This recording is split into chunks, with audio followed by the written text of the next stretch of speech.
Hey, you got Keith and Di. Oh, coming in with some tunes this morning. Two dads in the lab rocking it out. I just got back to the gym. I feel so greasy. I'm like, I haven't had a chance to shower yet, so I apologize, everybody. That's all good. Anybody coming in, hear those tunes in the background. Keith and Di are rocking it here on a Friday. Two dads in the lab trying to be just 2% better, Di. Just 2%. Just 2%. 2%. 2%. So today, I got to give them the hook. The listeners need the hook in the first 12 seconds. We're already past 20. So the hook today, Mr. Manuel, is going to be, and I had my notes in front of me here. It is the psychological benefits of active fatherhood. So we're going to dig into defining what active fatherhood means in today's society. 2% audience, business athlete audience. Di sent me a note last night and said, hey, Keith, what do you think of this? I looked at it. I'm like, I suck at this.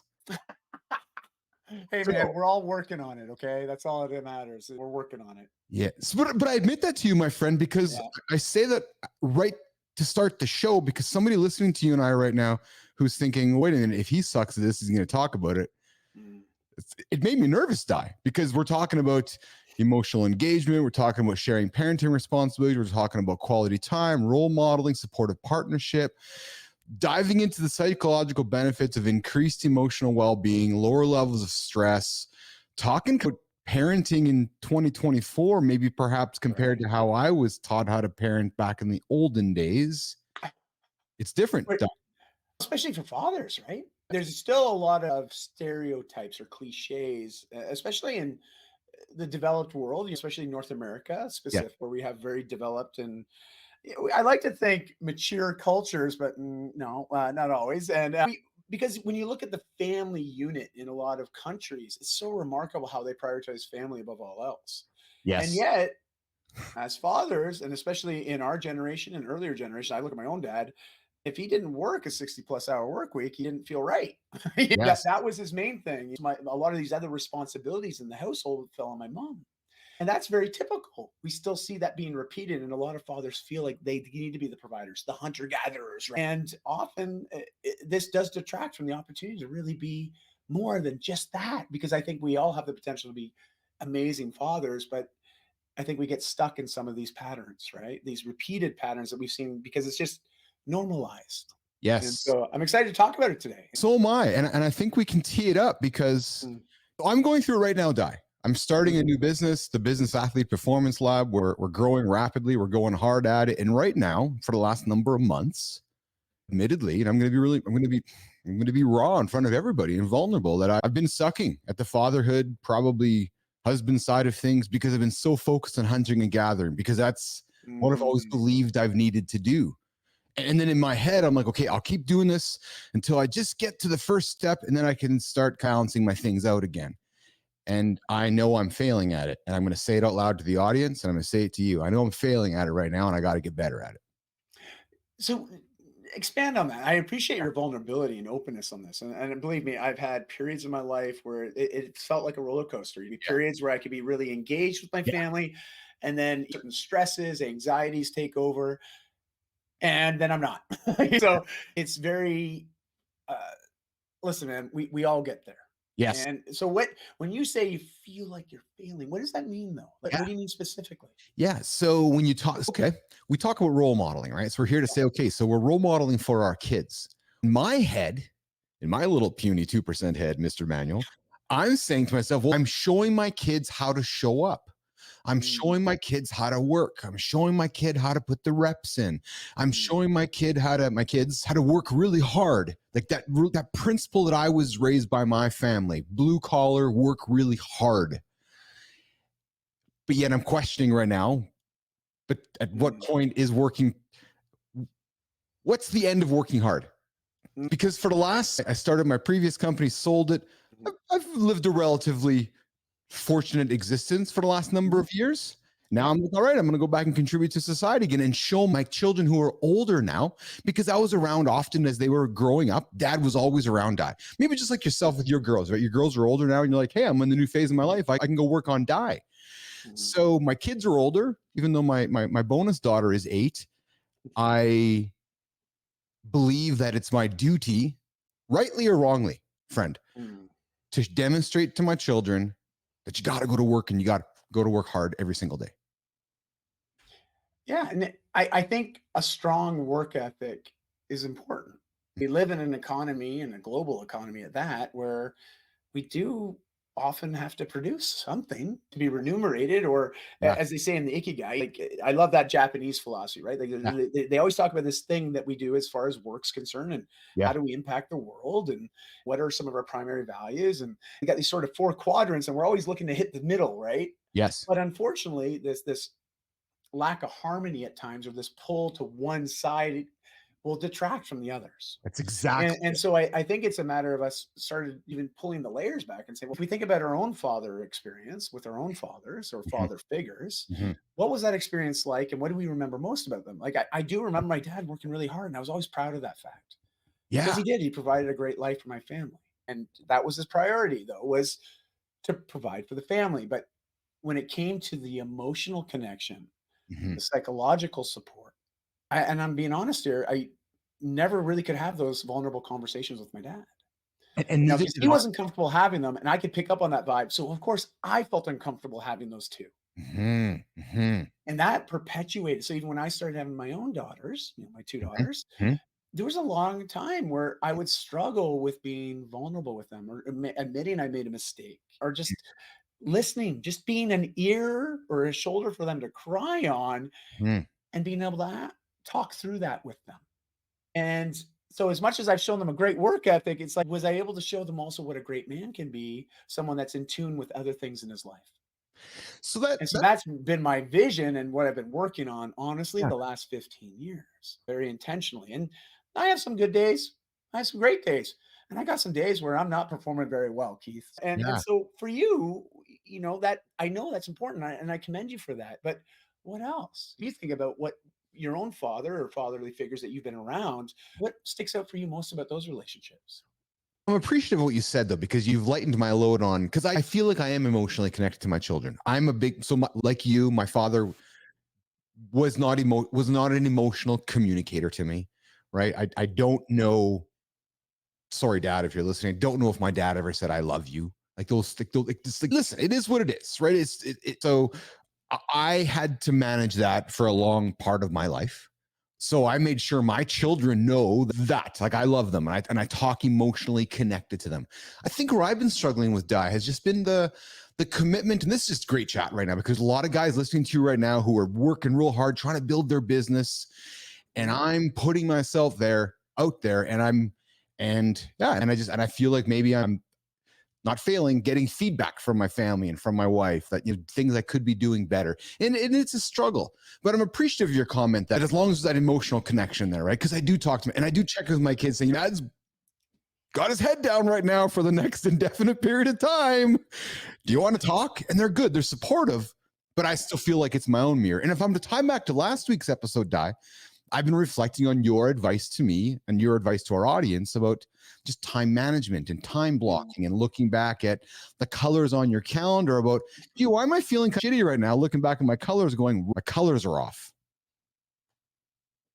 And I appreciate you saying that, because I've had some weeks where, yeah, as I shared on our last episode, Yeah. talking about time blocking and really just managing commitments. Forget about managing time, because the Yes. more you try to grab hold of time, the more you realize it just Yes. passes through your fingers. Right? We can manage how we commit our time. And for me, I know when I don't have very much pink in my weekly calendar, it Yes. means I don't have a lot of family connection. And I feel depleted by the end of the week. Yeah. I feel like something's missing. And what I would normally do, Keith, when I would have that feeling come on, I just bury my head in more work. Yes. Yes. Because Yeah. it's normal, it's easy, right? That's the comfort spot. That's our comfort zone. As a lot of us men, we get great identity. That's where our identity is attached, is what we do every day to Yes. bring money home, to put food on the table, roof over the heads, shoes on the feet. Yes. But for me, I realized that was my escape.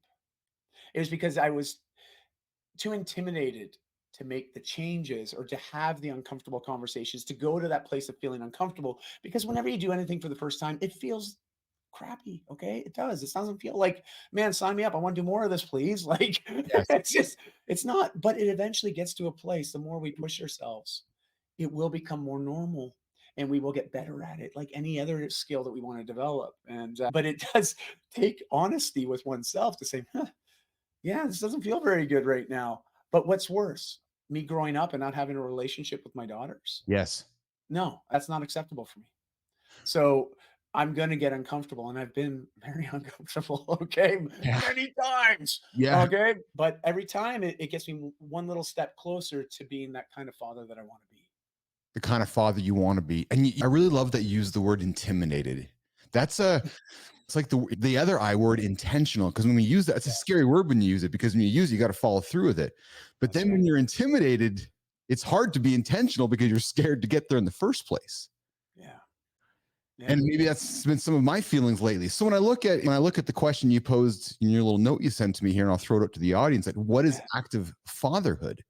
Active fatherhood, in today's society, encompasses a broad and evolving understanding of a father's role within the family and beyond. It Yes. goes beyond the traditional expectations of fathers being primarily the breadwinners or disciplinarians to move to a more engaged, nurturing, and emotionally supportive presence. And when I read that, it couldn't have been more timely for me, frankly. And I think it's probably timely for a lot of guys listening right now, because I'm hanging on that today, Di. I'm going, okay, how can I be a better active father instead of a head down, always got to go to work, repeat father? That's a Let's talk about this one thing because I appreciate you sharing that, Keith, and also referencing this idea of active fatherhood. Because what's the opposite of active fatherhood? Lazy. Passive Yeah. Yeah. fatherhood, lazy Yes. fatherhood. Yeah. Yeah, Yeah. yeah, sure. Yeah. But it just means we're allowing some of these more traditional, and I don't want to use traditional, but it's old way of thinking or legacy. Historical Let's just legacy. call it Yeah.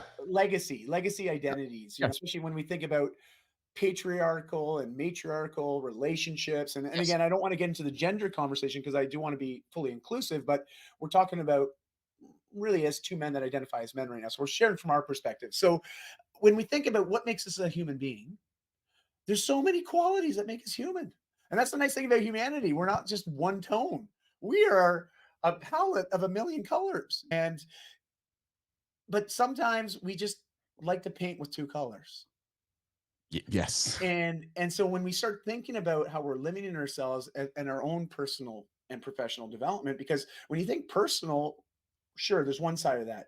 But again, if you already think you're someone that ties a lot of your identity to what it is that you do professionally, think about all the things that you may be limiting yourself from experiencing in life Hmm. because of this one track that we put all of our effort, time, and energy into. Because we see this, you'll see CEOs, they'll exit a business. Great.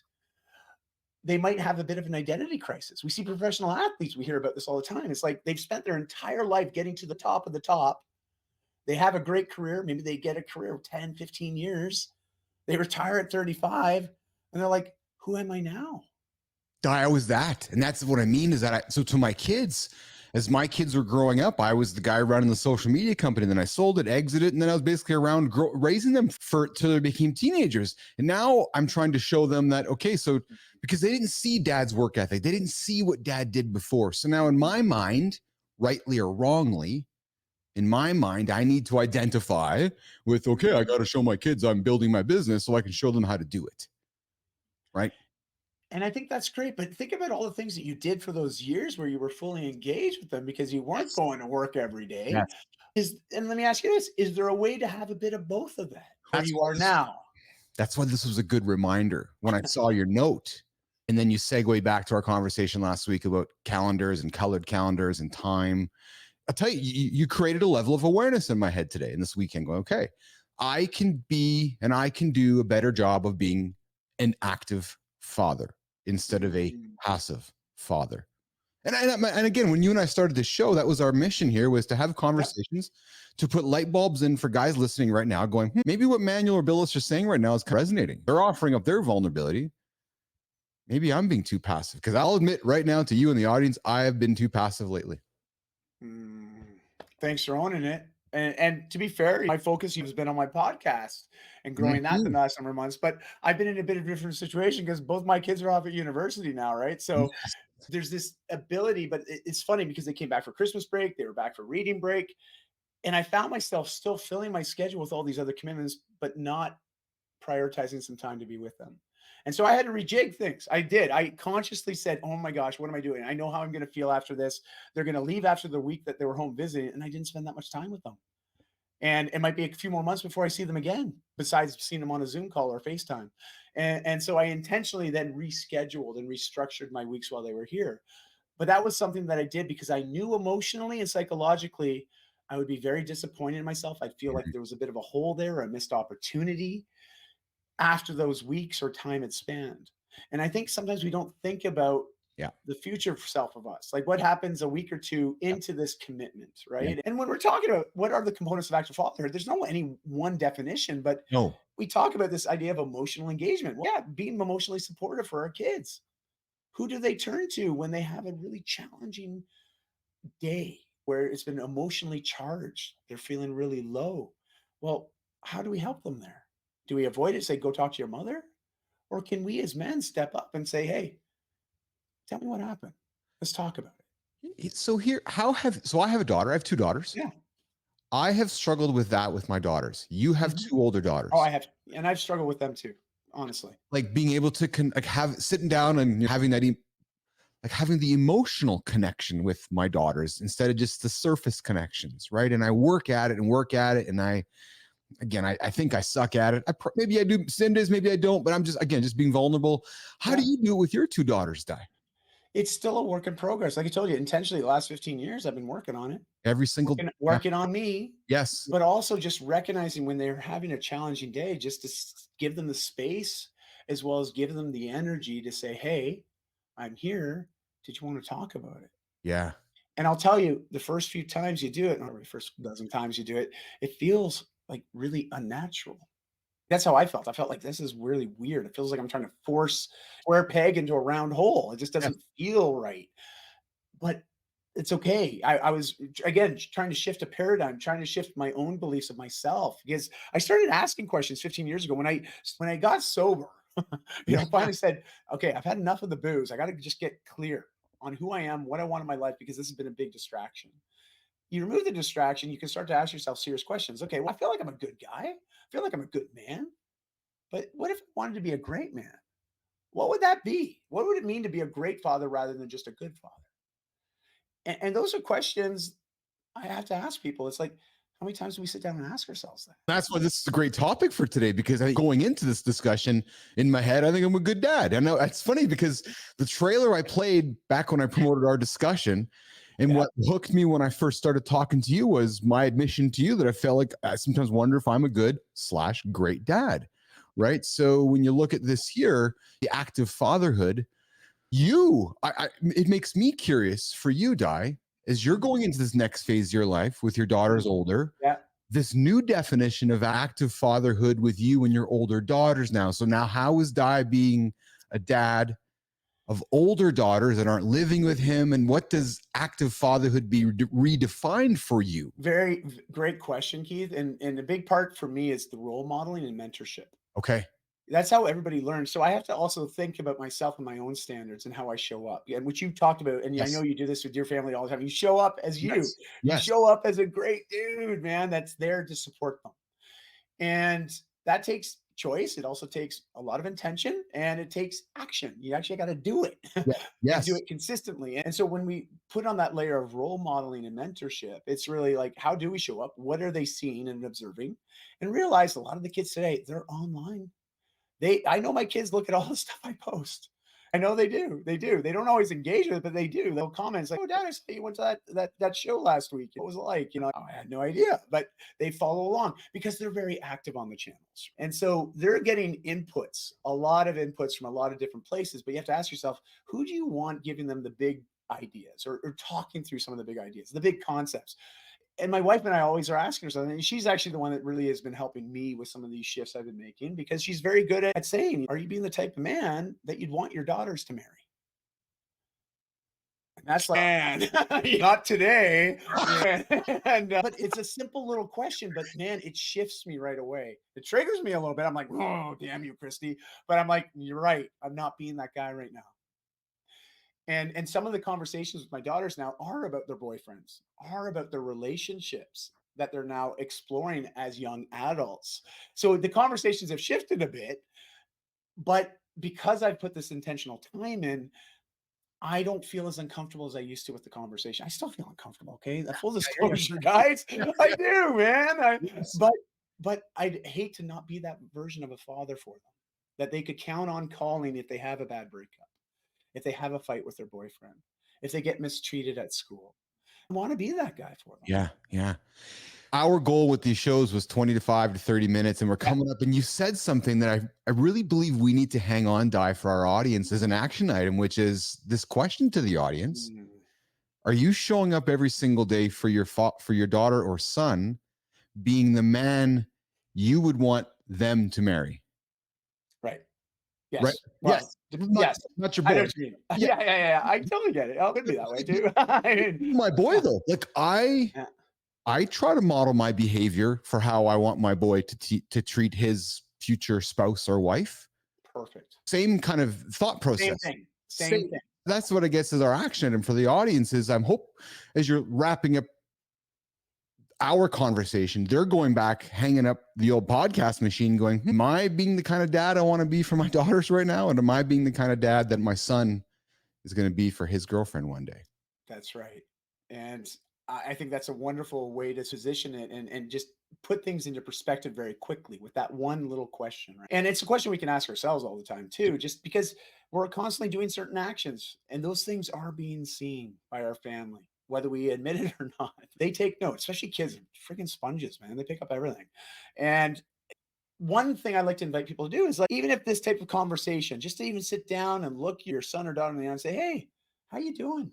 Yeah. How's school been going? How's the friendships going? Okay, how you feeling? Are you feeling supported these days? Like, it's going to feel weird the first time you do this. Your child is going to feel like it's freaking weird too. They will. My youngest, she's like, it was weird for both of us. But once they realize that you were really being authentic and transparent and wanting to truly be there for them, the wall comes down really quickly. And so my invitation is just lean into that uncomfortableness just a little bit. You don't have to go all the way in first, okay? But just start a little. Maybe it's a 10-minute conversation at the end of the day every day or at the beginning and end of every day.